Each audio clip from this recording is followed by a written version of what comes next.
Well, we're joined now by Tim Brazier from the Try and Z High Performance program. Tim, the young athletes, the under-19s, and some of them are much younger than that, the under-23s, what sort of a bunch have you got over there in Europe?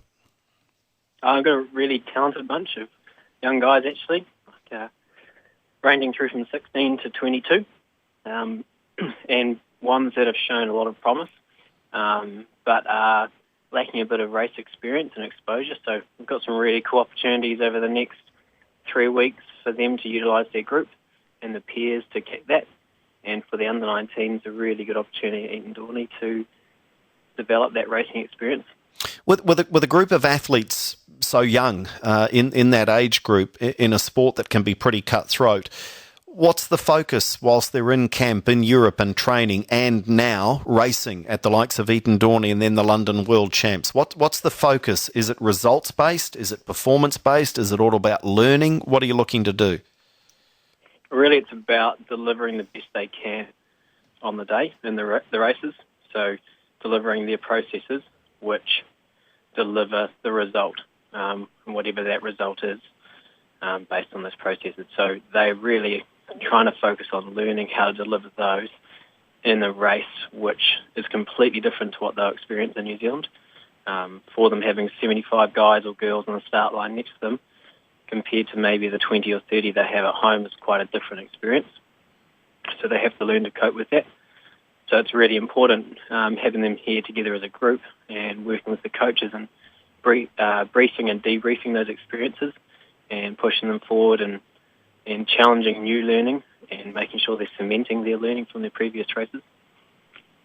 Do you have to also monitor them pretty closely just as people, as young people, that they're having to learn to cope with being away from home, living in a different environment, a different language being spoken around them? It's not just about the triathlon training?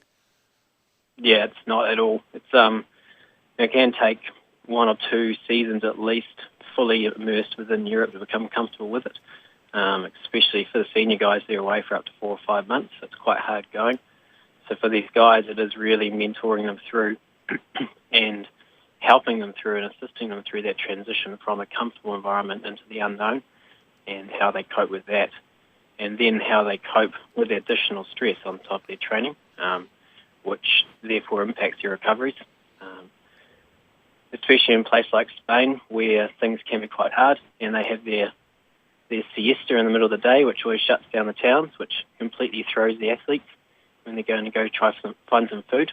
So they actually have to be a lot more planned and organised than they're used to, and give themselves more time to get through jobs, simple jobs like going through the supermarket and be able to find a gluten-free food or lactose-free food or meet their other dietary requirements. So it's quite a challenge. So, I mean, if there was a message for because we're talking about people's parents back home will be interested. It's not just the coaches. We're talking about athletes, as you say, as young as 16 and 17. So the message for the parents back home is what, Tim? Are these young New Zealanders doing themselves proud? Oh, they do themselves very proud over here. Yeah, they're very respectful of the environment and the people around them, and they're respectful of each other. And they're so open to learning. It's fantastic, and it's something that I think Kiwis should be proud of, that when we go overseas, we are recognised for that, recognised for being able to immerse ourselves in the culture, being open to learning and change and slotting into it.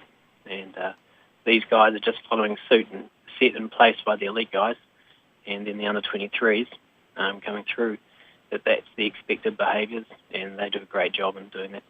And so the juniors, the under-19s, they race at Eton Dorney this weekend, so that'll be a good hit-out prior to London. Yeah, it's going to be a massive hit-out, and for Sam and Michaela, they've had some experiences before, but we've got 4 others on the start line who we've never lined up against 60 other European athletes in a race field like that in a foreign country. So it's a real challenge for them to deliver how they deliver at home in terms of their processes and be able to focus on themselves in such a tough environment. It is very tough, and it'll be interesting for them to reflect on that on Saturday night and take the learnings home and be able to apply it in London 2 weeks later.